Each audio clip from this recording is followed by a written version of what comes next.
فرمایا شعبان کی 15ویں رات کو رات عبادت کرنا اور سویرے روزہ رکھنا۔ اگر ہمیں کوئی شخص کہتا ہے کہ شب برات کو اٹھ کے نفل نہ پڑھو، تو بھئی نفل ہم نے پڑھنے اللہ کی رضا کے لیے، ہمیں کسی بندے سے ڈگری لینے کی ضرورت نہیں، نہ تو ہمارے اور رب کے درمیان معاذ اللہ کوئی وسیلہ ہے کہ تو کہے گا تو پڑھیں گے، جب دل کرے گا پڑھیں گے، اور جتنے دل کرے گا پڑھیں گے۔ ہم تو نفل کہہ رہے ہیں اس کو، ہم نے کب کہا ضروری ہے جو عشاء پڑھ کے سو جائے فجر تک سویا رہے، ہم اس کو گناہگار نہیں کہہ رہے، لیکن یہ ضرور کہیں گے کہ گولڈن چانس مس کر دیا اس نے، چانس مس کیا ہے، یہ تو اللہ کی رحمت کا موقع تھا۔ حضرت سیدہ عائشہ صدیقہ رضی اللہ تعالی عنہا ارشاد فرماتی ہیں کہ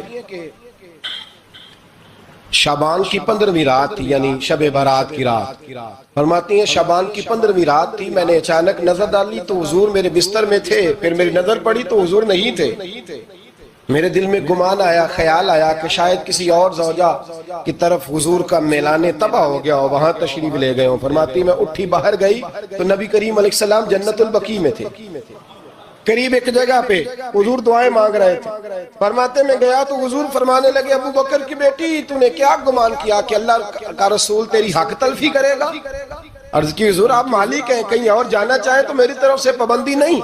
کہتی ہے وہاں کھڑے کھڑے میرے رسول کریم نے بیان فرمایا، یہ ترمذی کے لفظ ہیں، حضور نے فرمایا عائشہ یہ شعبان کی 15ویں رات ہے، مدینے میں سب سے زیادہ بکریاں بنو کلب کا قبیلہ پالتا تھا، فرمایا آج کی رات بنو کلب کے قبیلے کی بکریوں کی تعداد کے مطابق اللہ میری امت کے لوگوں کی بخشی فرما دے گا۔ یہ وہ رات ہے۔ جناب عائشہ صدیقہ رضی اللہ تعالی عنہ نے بات رات کو سنی تنہائی میں نبی پاک سے، رات کو تنہائی میں حضور سے سنی، سویرے جناب عائشہ نے کل امت کو بتائی۔ اگر یہ بات اہمیت والی نہ ہوتی تو بی بی صاحب آگے روایت کرتی، یہ کتابوں میں آتی، یہ لوگوں کو بتاتی۔ حضرت عائشہ نے روایت کیا اور مولا علی شیر خدا نے تو کھول کے کہا، ابن ماجہ میں حضرت علی سے پیار کرنے والوں کے لیے الگ عنوان، مولا علی نے کھول کے فرمایا شعبان کی 15ویں رات کو رات عبادت کرنا اور سویرے روزہ رکھنا۔ حضرت علی کا لفظ بائی نہیں سیاستہ میں، رات کو عبادت کرنا، دن کو روزہ رکھنا۔ ویسے تو رب کریم ہر روز تہجد کے وقت پہلے آسمان پر نزول اجلال فرماتا ہے اور لوگوں کو فرماتا ہے کوئی بخشش مانگنے والا، اور فرمایا ہر روز تہجد کے وقت یہ اعلان ہوتا ہے، پر شب برات کو نا شروع رات سے یہ اعلان شروع ہو جاتا ہے۔ ادھر دیکھو میری طرف، مغرب سے اعلان شروع ہو جائے گا۔ اللہ کرے آپ کو سمجھ آئے، اللہ کرے آپ کو، اور بھئی یہاں بار لوٹ سیل لگ جائے، یہاں ابھی سیل لگ جائے، 5000 والا جوڑا 1500 میں تو رش ختم ہوگا۔ اور بھئی اگر یہ لگ جائے، چلو یہ تو دور کی بات ہے نا، ہم تو لنگر والے لوگ ہیں، اگر لنگر کا اعلان ہو جائے یہ بڑا تگڑا ہے، بڑا تگڑا۔ ہمارے ہاں تو شادی کی روٹی کھلتی ہے تو لوگ آخری روٹی سمجھ کے کھاتے ہیں، شاید اللہ ماشاءاللہ یہ آخری ہے، اس کے بعد نہ ملے گی۔ جب اعلان ہوتا ہے اور دعوت ہوتی ہے کہ کھلا ہے جی کھاؤ، کیا حشر ہوتا ہے، کیا انداز ہے۔ مولا علی شیر خدا حدیث روایت کرتے ہیں، رنگ کیا ہے؟ فرمایا باقی راتوں میں نا تھوڑا سا پیکج ہوتا ہے، تھوڑا سا آخری حصے میں رات کے شب برات کو نا رات چڑھتے ہی اللہ پہلے آسمان پر جو اس کی شان کے لائق ہے نزول جلال فرماتا ہے، اور پہلا جملہ یہ فرماتا ہے کوئی معافی مانگنے والا؟ اللہ کرے آپ کو سمجھ آئے، یعنی معافی دینے والا کہہ رہا ہے چلو آؤ ادھر آؤ ذرا معافی مانگو، میں معاف کرنے آیا ہوں، مانگو معافی۔ ہے کوئی معافی مانگنے والا؟ معاف کر دیں گے۔ اور آپ فرماتے ہیں ہے کوئی رزق مانگنے والا؟ وہ جو بڑی درخواستیں دیتے پھرتے ہیں نا مختلف اداروں میں، وہ ایک درخواست نا کل شب برات والی رات بھی دے۔ اللہ کرے آپ کو سمجھ آئے۔ وہ جو کہتے ہیں نا بڑے بڑی کمپنیوں میں نے اپلیکیشن جمع کرائی ہے تو کہیں کام نہیں بن رہا تو نسخہ دے رہا ہوں، ایک اپلیکیشن کل رات بھی جمع کراؤ انشاءاللہ کام بن جائے گا۔ اور میں نہیں کہہ رہا، مولا علی شیر خدا فرما رہے ہیں، اور وہ خود نہیں فرما رہے، وہ نبی پاک کا فرمان نقل کر رہے ہیں، اور وہ رسول اللہ صلی اللہ علیہ وسلم کی بات نہیں بیان کر رہے، وہ کہتے ہیں رب فرماتا ہے کوئی روزی مانگنے والا؟ سارے سیٹھوں نوابوں جاگیرداروں کے پاس جا جا کے تھک گئے ہو، ایک دن میرے کہنے پر، ایک رات، ایک دیہڑی ذرا شب برات والی لگا کے تو دیکھو۔ پر شرط یہ ہے کہ یقین کامل ہو، ارادہ یہ، مطلب اللہ معاف کرے آپ نے ناراض نہیں ہونا، لیکن وہ ماحول اس طرح کا ہے کہ شب برات پہ ایک دو ساتھی کو کہا رات کو عبادت کر کرتے جی وہ تو ٹھیک ہے پر سویرے چھٹی نہیں، کام کرنا ہے. یعنی رب کہہ رہا ہے کہ تو آ جا شب برات کی رات، جو مانگے گا وہ تجھے، لیکن یہ ادھر نہیں توجہ کر رہا. یہ کہتا ہے سویرے 10 بجے دکان نہ کھلی تو مشکل ہو جائے گی، دفتر نہ گیا تو حالات. آپ دیکھیں ذرا، اب جب یقین اس طرح کا ہو تو پھر تو بھئی ساری زندگی اداروں میں درخواستیں دینی ہے. پھر آپ جیسا آپ کا مزاج ہوگا، اللہ تعالیٰ تو بندے کے گمان کے قریب ہے. تو میرے رسول پاک علیہ السلام نے ہمیں یہ میسج دیا، پیغام دیا، فرمایا اس رات جو اولاد مانگے گا رب اسے بھی عطا فرمائے گا. اس رات جو اللہ سے بخشش مانگے گا اللہ اسے بھی دے گا. اس رات جو رب کریم سے عزت مانگے گا اللہ اسے بھی عطا کرے گا. شارحین نے لکھا اس رات جو رب سے پردہ پوشی مانگے گا اللہ اسے پردہ پوشی بھی عطا کرے. جو جنت کا سوالی ہوگا رب اپنے فضل سے عطا فرمائے. کوشش فرمائے، کوشش فرمائے. 10 محرم کو ہمارے ہاں لوگ جاتے ہیں قبرستان، وہ کسی حدیث سے ثابت نہیں، میں منع نہیں کر رہا، جائیں 9 محرم کو جائیں، 10 کو جائیں، 11 کو جائیں، 8 کو جائیں، سفر میں جائیں، ربیع الاول میں جائیں، قبرستان میں جب بھی جائیں منع نہیں ہے. لیکن شب برات والی رات تو خود رسول کریم گئے ہیں نا قبرستان. اب جو بات میں نے سمجھانی ہے اس کو سمجھیں. نبی پاک کی والدہ کا مزار نہیں ہے وہاں جنت البقیع میں. حضور کے کو بھائی بہن ہے، حضور کیا کرنے گئے؟ امت کی بخشش کے لیے گئے. شب برات کی رات لالچی نہ بنے کہ صرف میں نے اپنے لیے روزی مانگنی ہے، کل امت کے لیے مانگے رب کریم سے. مانگے اپنے بھائی کے لیے، مانگے اپنی بہن کے لیے، مانگے اپنے بیٹے کے لیے، مانگے اپنی بیٹی کے لیے، مانگے اللہ کریم. یہ مانگنے کی رات ہے. پچھلی راتی رحمت رب دی کرے بلند آوازہ، بخشش منگن وارے کارن کھلا جے دروازہ. آئیں اللہ کی بارگاہ میں اس رات کو کھل کے دعا مانگے. قبرستانوں میں نا کچھ قبریں ایسی ہیں کہ جو بتاتی ہیں کہ سالوں بیت گئے ہیں کوئی آیا نہیں. کچھ قبریں بتاتی ہیں. اور کچھ بڑے قبرستان بڑے شہروں میں ایسے بھی ہیں کہ جن کا گورکن کہتا ہے کہ مجھے کمیٹی نے کہہ دیا ہے جہاں 4-5 سال کوئی نہ آئے وہاں نئی قبر بنا دیا کرو، وہاں نئی قبر بن جاتی ہے معاذ اللہ. او بھائی کچھ ہیں ایسے، کچھ ہیں.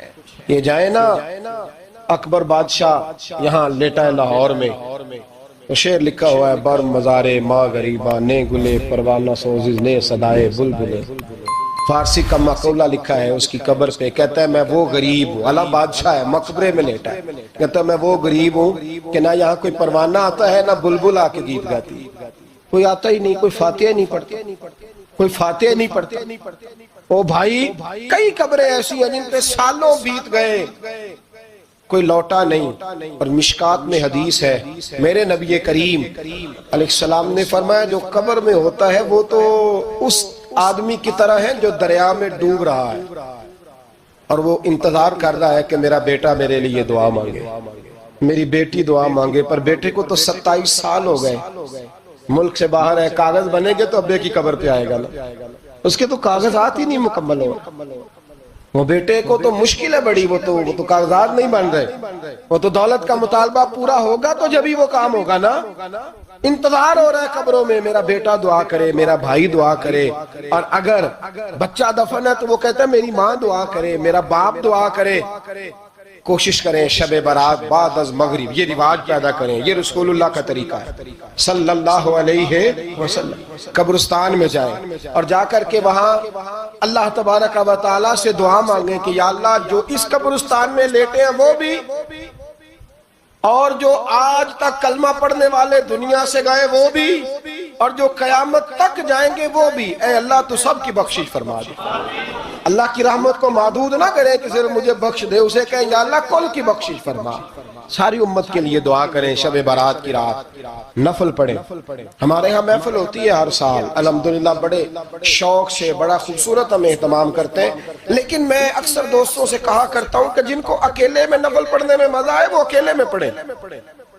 کتنی کھلی بات کر رہا ہوں، میں پابند نہیں کر رہا کہ آپ یہاں آئیں گے محفل میں آئیں گے ضروری ہے.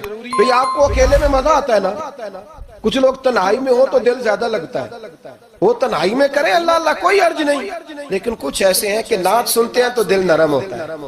تقریر سنتے ہیں تو دل نرم ہوتا ہے. تو جن کا اس طرح نرم ہوتا ہے وہ مسجد میں آئے, بات سنے. کچھ کو سب کے بیچ بیٹھ کے رونا آتا ہے.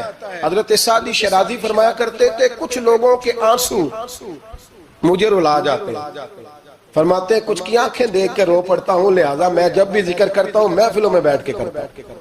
تنہائیوں میں مجھ سے نہیں ہوتا, تو جس سے نہیں ہوتا وہ آئے نا, مسجد میں آئے, رات عبادت کرے. کل مغرب سے پہلے کام سمیٹ لے سارے, اور مغرب کے بعد یہ رات شروع ہوگی. مغرب کے بعد ایک چھٹی کر لو اللہ رسول کے لیے, کر لیں گے انشاءاللہ تعالی ایک چھٹی.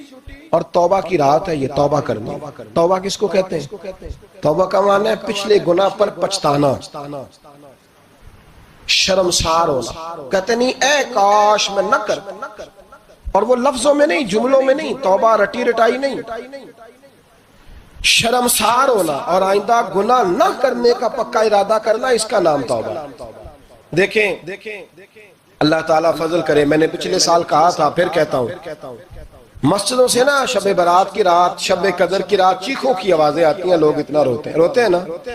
رونا چاہیے, کم روتے ہیں زیادہ رونا چاہیے. لیکن سوال یہ ہے کہ اتنا زیادہ لوگ شب برات کی رات روتے ہیں, کیا پھر سویرے بددیانتی ختم ہو جاتی ہے؟ جو رات مسجد میں کھل کے رو کے آیا ہے اس کا پروگرام ہے نا کہ اب ملاوٹ کبھی نہیں کرے گا, اب گاہکوں سے جھوٹ کبھی نہیں بولے گا, اب وہ بددیانتی کا معاملہ کبھی نہیں کرے گا. لیکن رات روتا بھی رہے اور سویرے پروگرام یہ ہو کہ میں نے پھر لوگوں کو فریب دینا ہے, داؤ لگانا ہے, تو اس نے توبہ کیا رات کے یہاں بس یہ ایکٹنگ کر کے لوٹ آیا, یعنی بڑی سجا بنا کر کے سوار کر کے رات توبہ کی. کیا مطلب ہے توبہ کا؟ کہ توبہ آپ نے کی. حضرت حسن بصری سے کسی نے کہا توبہ کیا ہے؟ فرمانے لگے توبہ یہ ہے کہ جس گلی سے رب نے تجھے منع کیا ہے دوبارہ پھر تو اس گلی میں نظر نہ آئے, تو نظر ہی نہ آئے, اور جس جگہ جانے کا رب نے تجھے حکم دیا ہے پھر تو دوبارہ وہاں سے غیر حاضر نہ ہو. اگر یہ پروگرام ہی نہیں, ارادہ ہی نہیں. بچے ایک دو مجھے کہنے لگے کل حضرت صاحب توبہ کے موضوع پر ہم نے گفتگو کرنی ہے, تو کوئی باپ بتائے کہاں پہ ہے. کچھ بچے شاگرد ہیں, کچھ مسجدوں میں جمعہ پڑھاتے ہیں. ایک نے مجھ سے کہا, تو میں نے کہا بیٹے پہلے مسجد میں جاؤ, 2 نفل پڑھو, توبہ کرو, توبہ کا ارادہ بناؤ. یہ رسم نہیں ہے. وہ نعت خواہ بھی تو توبہ کر لینا جو شب برات کے دن لوگوں کو توبہ کرانے آیا ہے اور 25,000 کا سودا کر کے آیا ہے. تو آج اس کام سے تو توبہ کرنا, یہ نوٹ پھکوانے سے تو توبہ کرنا. یہ رسم ہے. ساری رات توبہ توبہ توبہ توبہ, یہ کیا معنی ہے اس کا؟ کیا مطلب ہے؟ امام غزالی فرماتے ہیں کہ ایک آدمی بادشاہ کا گارڈ تھا, سپاہی تھا, اس کا پہرے دار تھا, نگرانی کرتا تھا, بڑی وفاداری سے نوکری کرتا رہا. بادشاہ نے اسے تنخواہ کے علاوہ بھی بڑا نوازا. اسے بادشاہ نے بڑے الاؤنسز دیے, بادشاہ نے بڑا کچھ دیا, مکان دیا. کچھ سالوں کے بعد بادشاہ کو پتا چلا کہ یہ میرے لیے نہیں آتا تھا, اس کی تو میری کنیز پر نظر تھی, اس نے تو رات کی ڈیوٹی اس لیے لگوائی تھی کہ کنیز پر نظر تھی. تو امام فرماتے ہیں کہ بتاؤ پھر وہ بادشاہ اس کے ساتھ کیا سلوک کرے گا؟ وہ کیا سلوک کرے گا؟ تو لوگ کہنے لگے حضور لگتا یہ ہے کہ وہ نا 4-5 حصوں میں کاٹ کے تو کتوں کے آگے پھینکے گا. آپ فرمانے لگے میرا رب تو بڑا ہی کریم ہے, وہ تو ایسے نہیں کرتا, لیکن بتلاؤ اگر اسے پتا چلے تو یہ رسم کے لیے آیا ہے, اس کی تو نظر ہی مال پہ ہے, یہ تو سویرے بدلے گا نہیں, یہ تو دھوکہ دے رہا ہے, یہ تو توبہ کرنے آیا ہی نہیں, اس نے تو ڈھونگ رچایا ہے, اسے تو پہلے سے خبر ہے. تو پھر تم کیا امید رکھتے ہو, پھر کیا رویہ رکھتے ہو؟ شب برات کی رات دھاڑے مار مار کے رونا اور صبح اسی طرح دھوکہ دینا, اسی طرح فریب کرنا, اسی طرح جھوٹ بولنا, اسی طرح بددیانتی کرنا, اسی طرح لوگوں کو لوٹنا. تو یہ رسم نہیں ہے توبہ. توبہ تو بدل جانے کا نام ہے, توبہ تو پھر سنور جانے کا نام ہے. توبہ تو اس طرح ہے جس طرح حضرت ابراہیم ابن ادھم نے کی تھی. وقت کے بادشاہ تھے بادشاہ, جب توبہ کی تو پھر ہر چیز چھوڑ دی, پھر مال لوگوں میں بانٹ دیا اور پھر ٹاٹ کا لباس پہن کر زندگی گزاری. لوگوں نے کہا حضور یہ تبدیلی ہے. فرمایا تبدیلی نہیں, یہ میری توبہ ہے, یہ میری توبہ ہے. جب توبہ کی تو پھر بدل کے, جب توبہ کی تو پھر تبدیل کیا. یہ کیا توبہ ہوئی؟ ساری رات روتے رہے, سویرے دکان پہ جا کے پھر قسم اٹھائی کہ مجھے تو پڑتا ہی 11,000 کا. یہ توبہ ہے؟ تو آپ نے اور میں نے توبہ کرنی ہے تو انشاءاللہ تعالیٰ اس طرح کرنی ہے کہ پھر 15ویں شعبان کو بدل جائے۔ یہ جو موقع آتے ہیں نا شب برات کے، شب قدر کے، یہ بنیادی طور پر اللہ تعالیٰ کی طرف سے دی ہوا موقع ہوتا ہے کہ چلو تمہیں چانس دیتے ہیں، تمہیں چانس دیتے ہیں، پابندی کوئی نہیں، لیکن رب کی طرف سے نا موقع ملتا ہے، چلو تمہیں ایک موقع دیتے ہیں، چلو اپنے آپ کو کلیئر کر لو، تمہیں موقع دیتے ہیں۔ یا اللہ کیا کرے؟ کچھ بھی نہیں، آ کے نا سچے دل سے 2 رکعتیں پڑھ کے توبہ کرو، عرش کا مالک پچھلے سارے ہی معاف کر دے۔ کچھ بھی نہیں، آؤ موقع ہے۔ ان لوگوں کی باتوں پہ نہ جائیں جو بلا وجہ پریشان کرتے ہیں۔ ہمیں بھی روز ہی سوال آتے ہیں، دل نہیں کرتا، کچھ باتیں ایسی ہیں جو کرنے کو طبیعت نہیں چاہتی، میں کروں گا بھی نہیں۔ لوگوں کو شب برات کا حوالہ بھی نہیں مل رہا، حالانکہ ترمذی شریف میں حدیث موجود ہے، صحاح ستہ کی روایت ہے،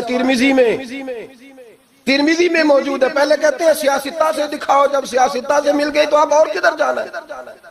اور ابن ماجہ میں موجود ہے مولا علی کی روایت، اور ذرا ترتیب دیکھیے گا، یہ ترمذی کی حدیث ہے، امام ترمذی نے تو پورا باب باندھا ہے 15ویں شعبان پر، پورا باب۔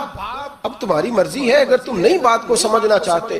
اور مجھے پتا کیوں یہ شب برات کیا لگتا ہے، مجھے کبھی کبھی یوں لگتا ہے کہ رب فرماتا ہے کہ رمضان سے 15 دن پہلے ہی پکی سچی توبہ کر لے، تیاری کر، پاک صاف ہو جا، تاکہ جب رمضان آئے نا تو پھر تجھے پاک ہونے کی ضرورت نہ پڑے، بس پھر تو آتا جائے اور میں تیرے اوپر رحمتیں نچھاور کرتا جاؤں۔ بس تو پہلے ہی تیاری کر، 15 دن پہلے، 14 دن پہلے تیار ہو جا۔ کل رات اپنے آپ کو ذہنی طور پر تیار کرے، بچوں کو تیار کرے، گھروں کو تیار کرے۔ اب جب مہمان آتے ہیں نا بڑا کچھ کرتے ہیں، شب برات آئے تو مصلی ایک دفعہ دھویا کرے، ایک دفعہ مصلی دھویا کریں۔ فرش دھوتے ہیں نا، مہمانوں نے آنا ہے تو ایک کمرے کا فرش دھو کے صاف کریں کہ خواتین نے یہاں ساری رات نماز پڑھنی، یہ ارادے بنائیں۔ جس طرح آپ کہتے ہیں نا رات کو سفر کرنا ہے تو دوپہر میں تھوڑا آرام نہ کر لوں تو کل دوپہر میں آرام کر لیں، تاکہ رات کو رب رب کرنا آسان ہو جائے، اللہ کی بارگاہ میں بیٹھنا آسان ہو جائے۔ مکمل طور پر ذہنی طور پر اپنے آپ کو تیار کریں۔ یہاں بھی محفل ہوگی انشاءاللہ، عشاء کے متصل بعد شروع ہو جائے گی، 12 بجے تک محفل چلے، پھر 12 بجے کے بعد نماز تسبیح پڑھی جائے، پھر 1 بجے پھر دوبارہ آپ کو اجازت دی جائے گی کوئی انفرادی طور پر